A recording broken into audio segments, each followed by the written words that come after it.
Book Analysis of Ken Robinson, Finding Your Element. This book is a powerful antidote to the myth of inability and the idea that it's ever too late to start. Ken Robinson shows that vocation is not a privilege of the chosen few, but the intersection of ability and passion, and that anyone can find it. If you feel like you're living someone else's life, or if you want to help others, especially children, uncover their talents, this book becomes a compass for resetting both career and worldview. Robinson himself is an example of a late calling. At school, he was considered incapable of learning due to the effects of polio. That experience led him to study creative education. His legendary TED Talk, Do Schools Kill Creativity?, became the most viewed talk in the history of the platform, with over 75 million views. The Element was born out of thousands of interviews with people who found their calling, from Paul McCartney to unknown teachers who transformed their students' lives. Part 1. What the Element is. Chapter 1. Discovering your element. The element is the state where natural abilities meet personal passions. In this place, a person experiences a sense of true belonging and deep engagement. Finding your element means gaining not just a job, but a way of being filled with meaning. The flow moment analysis technique helps recall situations where time seemed to disappear and the activity felt joyful.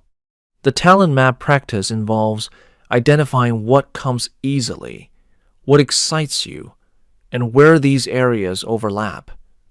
It's important to separate genuine inclinations from imposed expectations. A woman who worked as an accountant for 10 years remembers how much she loved drawing as a child. She enrolls in design courses.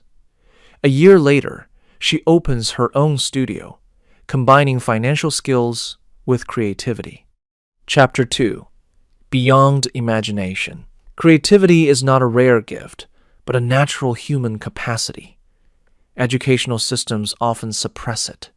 Standardized testing and narrow definitions of success cause people to doubt unconventional talents. True innovation emerges at the intersection of disciplines where flexible rules apply. The divergent thinking method trains the ability to find multiple solutions to a single problem. The what-if exercise breaks patterns through free imagination. It's important to allow even ideas that initially seem foolish. A physics teacher who loves theater creates lessons as scientific performances. Students begin to understand the subject better through unexpected analogies. Chapter 3. Finding your tribe. A tribe is a community of like-minded people that amplifies natural abilities. Among those who share your interests, talents bloom faster. The myth of the lone genius doesn't hold up.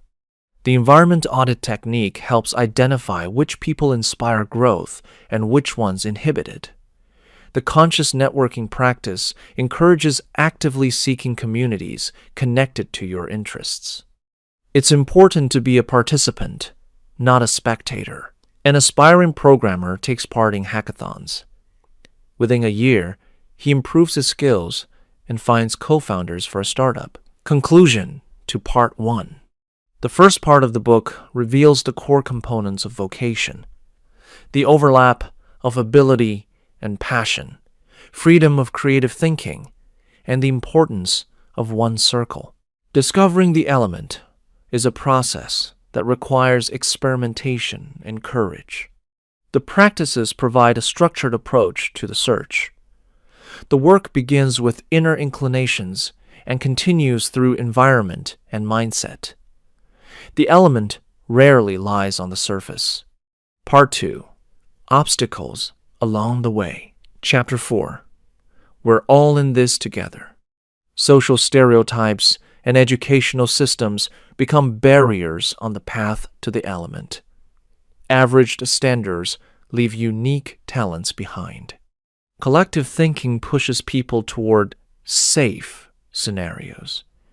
Following them often leads away from one's true inclinations.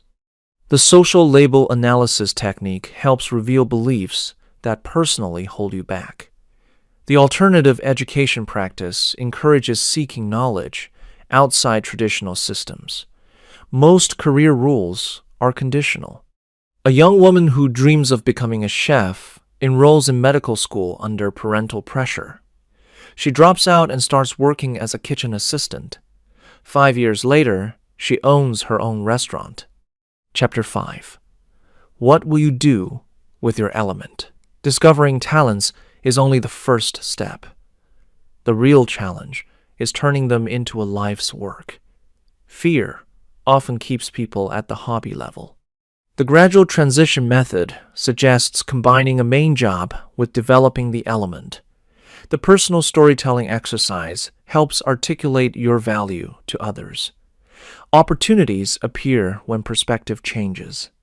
An engineer who enjoys woodworking begins by selling pieces at local fairs. Then he launches a channel with workshop videos. 2 years later, he fully transitions to making custom furniture. Chapter 6. Don't believe your eyes. Inner limitations are often more dangerous than external circumstances. Fear of failure and imposter syndrome distort perception. The myth of innate talent blocks growth. The failure reprogramming technique turns setbacks into material for analysis. The small wins practice builds sustainable motivation. The real question isn't whether you'll succeed, but whether you'll try. A writer who was afraid to share manuscripts starts publishing short stories on a blog. Criticism becomes a tool for growth. Reader support provides the momentum to finish a novel. Chapter 7. You are not alone. Success stories often hide years of doubt and trial. The path to the element is rarely linear. Crises along the way are natural.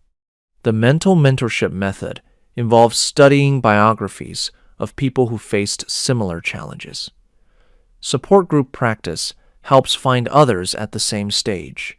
The solutions already exist. A new entrepreneur runs into difficulties. He finds a mentor who walked a similar path years earlier. This changes the trajectory of his development. Conclusion to Part 2. The second part examines both external and internal barriers to vocation. Outdated models and social expectations require conscious reassessment.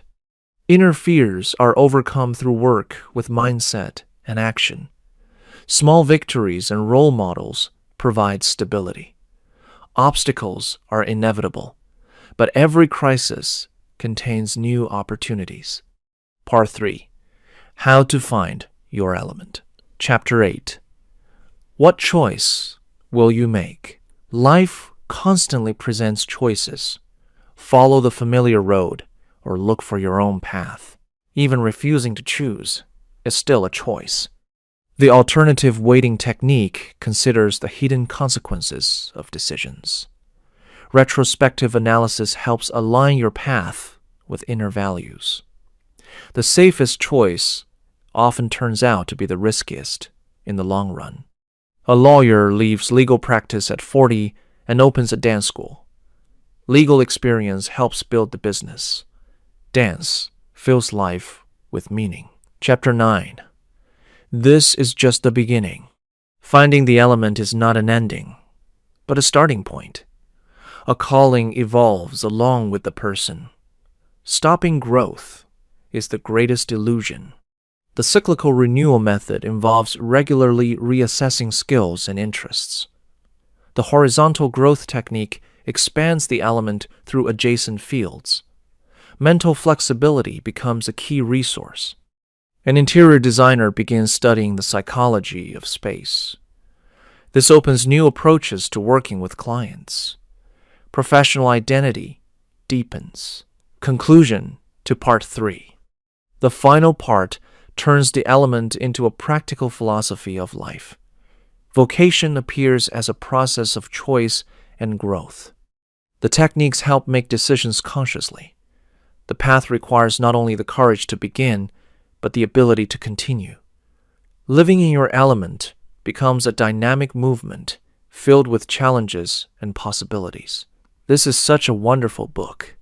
I have compiled a separate list of all the important theses from this book, along with all the techniques and tools, and created a step-by-step action plan that you can immediately implement in your life. You can get all this in my community, Place of Power.